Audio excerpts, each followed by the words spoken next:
নমস্কার, আমি সুকুমার দেবনাথ। দেবনাথ টিভি এবং মা মাটি মানুষের পক্ষের কিছু বলার জন্য আপনাদের সামনে এসেছি।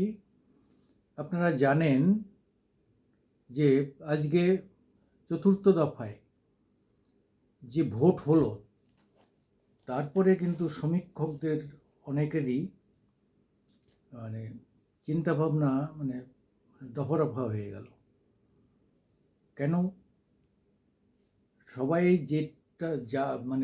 যেটা আশা করেছিলেন যে সেন্ট্রাল ফোর্স এবং কমিশন যেভাবে বক্তৃতা দিয়েছিল, যেভাবে তারা সাংঘাতিকভাবে ভোটটা করাবে বলেছিল, এবং যথারীতি স্বরাষ্ট্রমন্ত্রী কেন্দ্রের অমিত শাহ এবং প্রধানমন্ত্রী নরেন্দ্র মোদী যেভাবে এসে বিজেপিকে উৎসাহিত করেছিল যে তৃণমূল এবার উড়ে যাবে, আমরা যেভাবে ভোট করব ওরা ভোটে কোনো কারচুপি করতে পারবে না, জোর খাটাতে পারবে না, কিচ্ছু করতে পারবে না, আগেই সব ওদের মাথাগুলোকে তুলে নেব।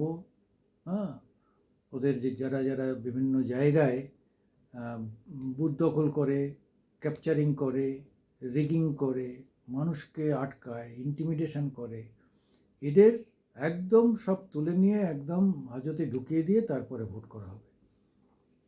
কিন্তু কার্যত দেখা গেল 2021 বিধানসভায় যেভাবে ভোট হয়েছিল, এবার অনেকটা সেইভাবেই ভোট চতুর্থ দফায় হলো। আগের 3টে দফায় অনেকটা নিয়ন্ত্রণে ছিল। তার কারণ হচ্ছে সেই জায়গাগুলো ছিল বিজেপির, সেখানে তৃণমূলের কোনো প্রভাব ছিল না, সেই জায়গাগুলো ছিল বিজেপির। ফলে সেখানে অটোমেটিক্যালি তৃণমূলের সংগঠন দুর্বল ছিল, তৃণমূল কিছু করতে পারেনি। কিন্তু এইবার খেলাটা হলো, আজকে একটা ভয়ঙ্কর খেলা হলো। দিলীপ ঘোষ, আমাদের পরাক্রান্ত অধীর চৌধুরী, হ্যাঁ, ওদিকে তৃণমূলের মহুয়া মৈত্র, এইসব কেউকাটা সমস্ত ক্যান্ডিডেট, যাদের মানুষ জানে এদের বাচনভঙ্গি, এদের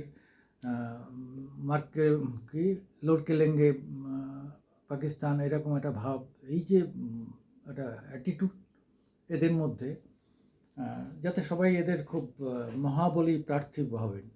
কিন্তু দেখা গেল যে কার্যক্ষেত্রে এরা কেউই মহাবলী হতে পারেননি। আজকে এদের প্রতিটা পদে পদে যেভাবে হেনস্থা করেছে তৃণমূলের লোকেরা, তারপরে এদের তো আত্মহত্যা করা উচিত।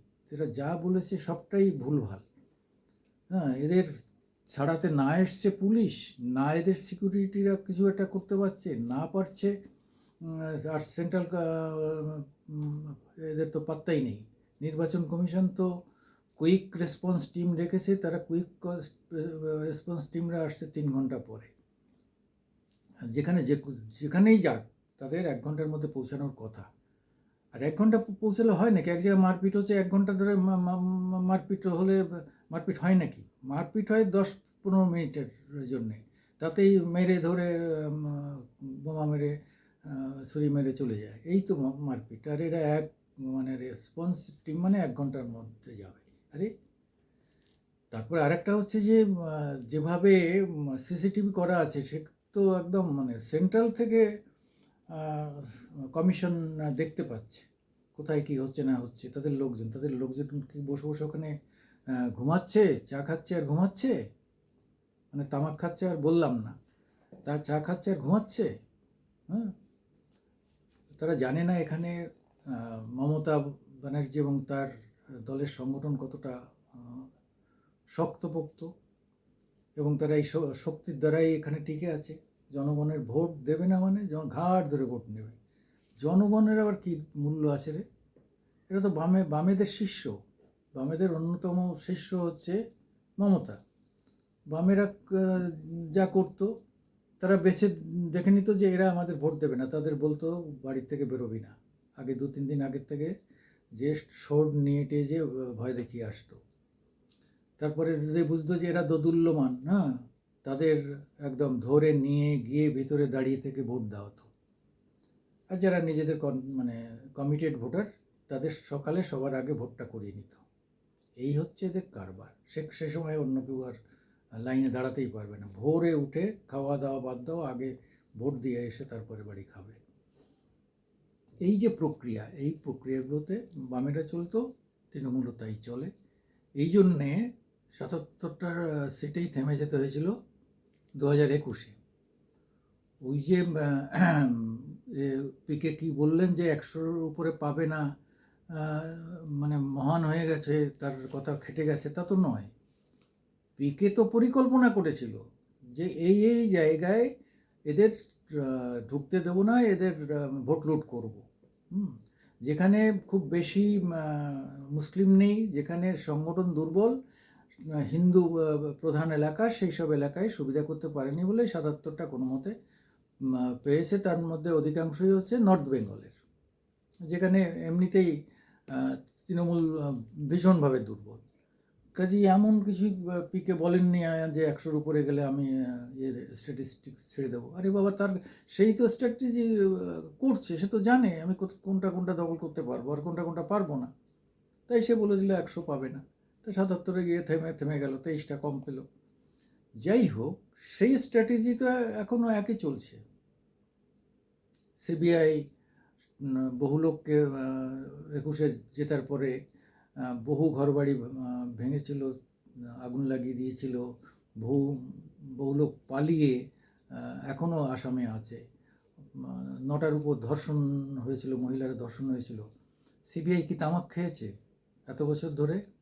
21 আর এই 4, 24, এই 3.5-4 বছর ধরে তামাক খেয়েছে, নাকি অন্যভাবে তারা ম্যানেজ হয়ে গেছে? আর কেন্দ্র চোখ বুজে আছে। ইডি সিবিআই বড় বড় কথা বলে, ইডি সিবিআই তাদেরও পাত্তা দেয় না। তো কেন্দ্রের এই যে বিজেপি, নাড্ডা, সেই নাড্ডা গাড্ডা ভাড্ডা কি বলেছিল না মমতা, সেই নাড্ডা, অমিত শাহ, নরেন্দ্র মোদী, কি হদল কুতকুত কী সব না বলেছিল। তো ঠিকই বলেছে, মমতা তো ঠিকই বলেছে। এদের ক্ষমতা, এদের যে দৌড়, সে দৌড়টা তো পরিষ্কার হয়ে গেছে। এতকাল ধরে অনেকে ভাবছিল যে বিজেপি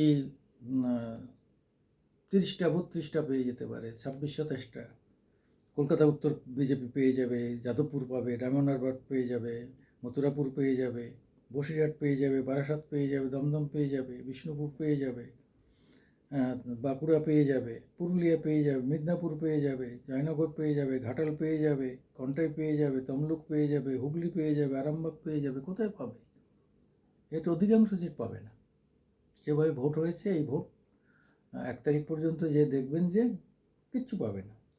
শ্রীরামপুর, হাওড়া, ব্যারাকপুর, বনগাঁ, বীরভূম, আসানসোল, বর্ধমান পূর্ব তো একদম নিশ্চিত হয়ে গেছে যে ওখানে তৃণমূল জিতবে, শর্মিলা জিতবেন ওখানে। তা কৃষ্ণনগরে একটু লড়াই হতে পারে, কেন মহুয়া ছাড়িয়ে সারা পাত্র নয়। মহুয়া ওখানে কী করেও বোঝা যায় না। আরে রানাঘাট তো এদের এমনিই জেতা সিট বিজেপি। সেখানে জগন্নাথ সরকার কি বলছে? এমপি বলছে যে সিবিআই তদন্ত চাই। তার মানেটা কি? তার বোধ সব রিক্ট হয়ে গেছে, ক্যাপচার্ড হয়ে গেছে। সে বুঝে নিয়েছে যে আর এবার যেতে যাবে না। আসানসোল, তারপরে এদিকে মালদা উত্তর, মালদা দক্ষিণ, মালদা দক্ষিণে তৃণমূল সুবিধা করতে পারেনি, এগুলো আসতেও পারে এদের। দার্জিলিং পাবে, বালুরঘাট, এগুলো ঠিকই আছে।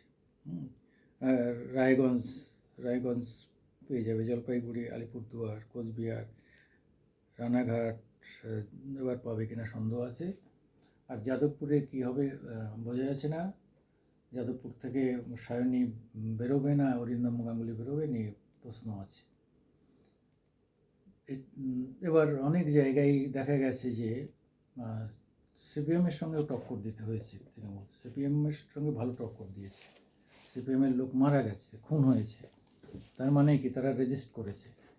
একদম যেভাবে মুখে সবাই উড়িয়ে দিচ্ছিল যে বিজেপি আর তৃণমূল হবে, বামেরা কোথাও নেই, তা তো নয়। বামেদের যে নতুন বাহিনী, যে ইয়াং ফোর্স, সেই ইয়াং ফোর্স তো সামনে আসাতে মানুষ ভাবতে শুরু করেছে যে তৃণমূলকে জব্দ করতে পারলে বামেরাই পারবে, বিজেপি পারবে না, এখন অনেকের মনে হচ্ছে। কারণ বিজেপির যারা নেতা তারা হচ্ছে মুখ সর্বস্ব।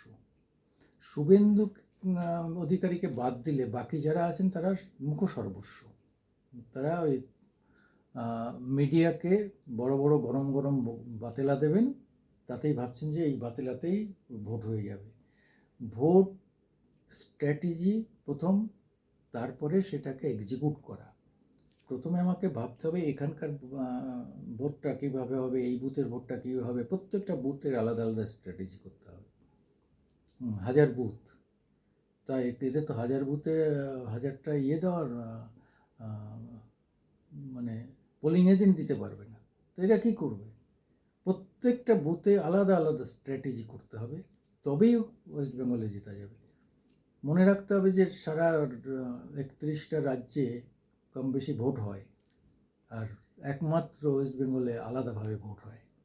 এখানে রক্তপাত হয়, এখানে মারা যায়, এখানে রিগ হয়, এখানে অন্যরকম এটা হিংসার বাতাবরণের আজকে না, এটা লাস্ট 50 বছরের ইতিহাস কি তারও বেশি। তাহলে সব জেনে শুনে এইসব ন্যাকামি করার কোনো মানে হয়? হ্যাঁ, প্রধানমন্ত্রী এসে বিরাট বিরাট ভাষণ দিয়ে গেল, অমিত এসে ভাষণ দিয়ে গেল, কোথায় কেন্দ্রীয় বাহিনী? কোথায় কেন্দ্রীয় বাহিনী? তারা কোথায় করছে, ডমিনেশন করছে?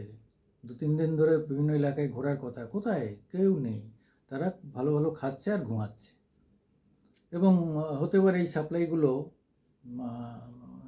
শাসক দলের থেকে আসছে, কারণ তাদের পয়সা বেশি, তাদের প্রভাব বেশি, তারা করে নিচ্ছে। আমরা তো দেখেছি আগে অনেক অবজারভাররা যারা আসতেন, তারপরে কেন্দ্রের যারা এখানে ইলেকশনের অফিসার যারা আসতেন, হ্যাঁ, তারা সবাই অধিকাংশই, হ্যাঁ, সে একবার বলো না, একজন এসছিলেন, তাকে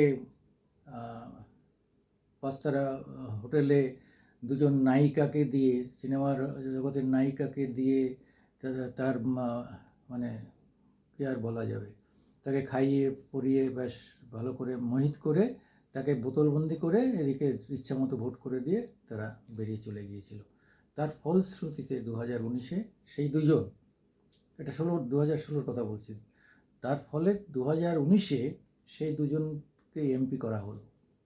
ভাবা যায় এই দলের সঙ্গে এইটে ওঠা এত সোজা? হারগিজ পারবে না। সমস্ত স্টেটে এরা যদি জিতেও যায় বা বিজেপি, এখানে পারবে না। আজকে ভাবুন তো দেখি, আজকে আমাদের শশীপাজা, মন্ত্রী শশীপাজা কি বললেন? একটু আধটু উত্তেজনা হবে না, এটা কি ভোটে তো একটু হবেই, বেশ মজা করে করে বলছিলেন। আরে বাবা, তুমি তো অন্ধ্রপ্রদেশের মেয়ে, তোমার অন্ধ্রপ্রদেশেও তো ভোট হয়েছে। কটা জায়গায় এরকম হয়েছে বলো তো দেখি, বলো। শশীপাজা অন্ধ্রপ্রদেশের মেয়ে, অজিত পাজা, প্রখ্যাত অজিত পাজার ছেলে প্রসেনজিৎকে বিয়ে করেছেন।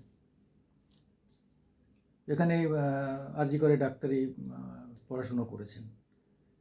তিনি আজকে বলছেন ও একটু আধটু উত্তেজনা হবে। আরে তোমার অন্ধ্রের কোথায়? তুমি তো অন্ধ্রপ্রদেশের মেয়ে, সেখানে তো কোনো উত্তেজনা নেই, সুন্দর ভোট হয়েছে, কেউ অভিযোগ করতে আসেনি, চেঁচামেচি হয়নি, কিচ্ছু দেখা যায়নি। যাই হোক, সেই জন্য বলছি যে অন্য জায়গার সঙ্গে তুলনা হবে না পশ্চিমবঙ্গে। বলতে বাধ্য হয়েছি পশ্চিমবঙ্গেই আছে, অন্তত 4র্থ দফার পরে মনে হচ্ছে। আরে শুভেন্দু, তুমি বলছো, তোমার দল বলছে না না আমাদের নির্বাচন কমিশনের বিরুদ্ধে কোনো অভিযোগ নেই।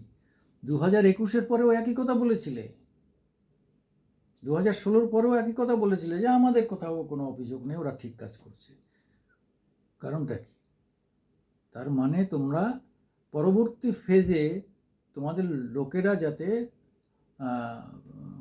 ভয় খেয়ে না যায়, তারা যাতে বিশ্বাস করে না বিজেপি জিতছে তবেই তো ভোটটা দেবে, সেইটার জন্যে তোমরা করছো, তোমাদের স্ট্র্যাটেজি এটা ঠিক, এটা করতেই পারো। কিন্তু আসল সত্য তো তাতে পরিবর্তিত হবে না, আসল সত্য তো যা হবে তাই হবে। বিজেপি 18টা পেয়েছিল, এবার 15টায় নামবে, সেই 25টা থেকে 26টা মিনিমাম পাবে তৃণমূল, এরকম একটা জায়গায় চলে এসে। এখনই বলা যাচ্ছে না এখনও, যেহেতু আরও 3টে দফা আছে এবং শেষ দফাটা তো ভয়ঙ্কর দফা। শেষ দফায় যে যদি ভোটটা মানে 50%ও ফেয়ার করতে পারে, তাহলে বিজেপি আরও 3-4টে সিট বের করে নিতে পারবে। তা না হলে বিজেপিকে গোল্লা, একদম পুরো গোল্লা খেতে হবে। তা এটাই হচ্ছে আমার একটাই বক্তব্য, হচ্ছে যে আমরা মুখে বলি যে গণতন্ত্রের উৎসব গণতান্ত্রিকভাবে হবে, এই কথাটা ভেক, সম্পূর্ণ ভেক, অন্তত ওয়েস্ট বেঙ্গলের ক্ষেত্রে ভেক, আজকের থেকে না, লাস্ট 5 দশক থেকে এটা ভেক প্রমাণিত হয়েছে। এই রাজ্যে কোনো গণতন্ত্র লোকতন্ত্র কোনো তন্ত্র নেই, একটাই তন্ত্র, শাসনতন্ত্র। শাসক দল এবং তার শাসনতন্ত্র, এই দুটোই বাস্তব, এর বাইরে আর কিচ্ছু নেই। এরা কাউকে পারোয়া করে না, তোয়াক্কা করে না, সমালোচনার ধার ধারে না, লজ্জা ঘেন্না ভয় তিন থাকিত নয়, এরা এটা জানে। এই প্রবাদ বাক্যে এরা সব থেকে বিশ্বাস করে যে লজ্জা ঘৃণা ভয় তিনটির কোনোটাই নেই এদের। চোর বললেও এদের লজ্জা নেই, তারপরে ওই কোর্টের ভয়, সিবিআই ইডির ভয়ে ওরা করে না। হ্যাঁ, তা আর ঘৃণা বলতে হচ্ছে যে খারাপ কাজ করার জন্যে মানুষের যে বিবেকের একটা ইয়ে হয়, তাকে বলে ঘৃণা। সেই ঘৃণাটাও তাদের মনে নেই, যে না আমরা খারাপ কাজটা, ঘৃণিত কাজটা করব না। ফলে এখানে খুব কঠিন কঠিন কঠিন দিন, এখনই বলা যাবে না। হতে পারে অনেকেই মনে করছেন যে মানুষ সামনে একরকম 2011-তে যেমন হয়েছিল, সামনে বামফ্রন্ট ভোট দেওয়ার সময় যে উল্টিয়ে দিয়েছে, অনেক কর্মী এরকম করেছে। হতে পারে বিজেপির আমলেও এরকম, মানে এই আমলেও তৃণমূলের অনেকে এরকম করতে পারে। তবে একটা জিনিস আশ্চর্য দেখেছি কয়েকটা জায়গা থেকে, বীরভূমেরও, মুসলিমরা কি করে ভোট দিতে চাইছে। মুসলিম মেয়েরা, তাদের ভোট দিতে দেয়নি যদিও, কিন্তু তারা এসে বলছে আমরা বিজেপিকে ভোট দেবো, তাই আমাদের ভোট দিতে দেয়নি। ভাবা যায়, মুসলিম মেয়েরা বেশ দলবদ্ধভাবে ভয়ঙ্করভাবে ইয়ে করেছে। যা বীরভূমের অনুব্রত নেই, এই নিয়ে খুব অনেকের দুঃখ হচ্ছিল। অনুব্রত তো তেহারে ভোটটা কী হবে কী করে, যে অনুব্রত তিহারে ভোট হবে কি করে। আরে কাজল শেখ আছে না, কাজল শেখ, সে তো অনুব্রতকেও পাত্তা দিত না, অনুব্রতকেও পাত্তা দিত না, তার আমলেও কাজল শেখকে অনুব্রত দমাতে পারেনি। সেই কাজল শেখ আজকে ওই জেলা কমিটি, কোর কমিটির প্রধান, জেলা পরিষদের সভাধিপতি, একচেটিয়া ভোট করে মমতাকে অন্তত দেখিয়ে দিয়েছে যে তোমার কাজল আছে, অনুব্রতর আর দরকার নেই, সেইভাবে কাজ করে দিয়েছে।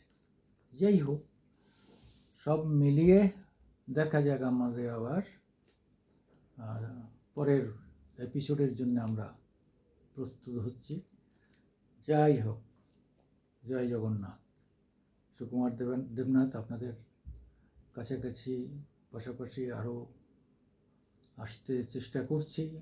আমার বক্তব্য, আমার ইউটিউব যদি ভালো লাগে, আপনারা একটু সমর্থন দেবেন, লাইকস দেবেন, সাবস্ক্রাইব করবেন। নমস্কার।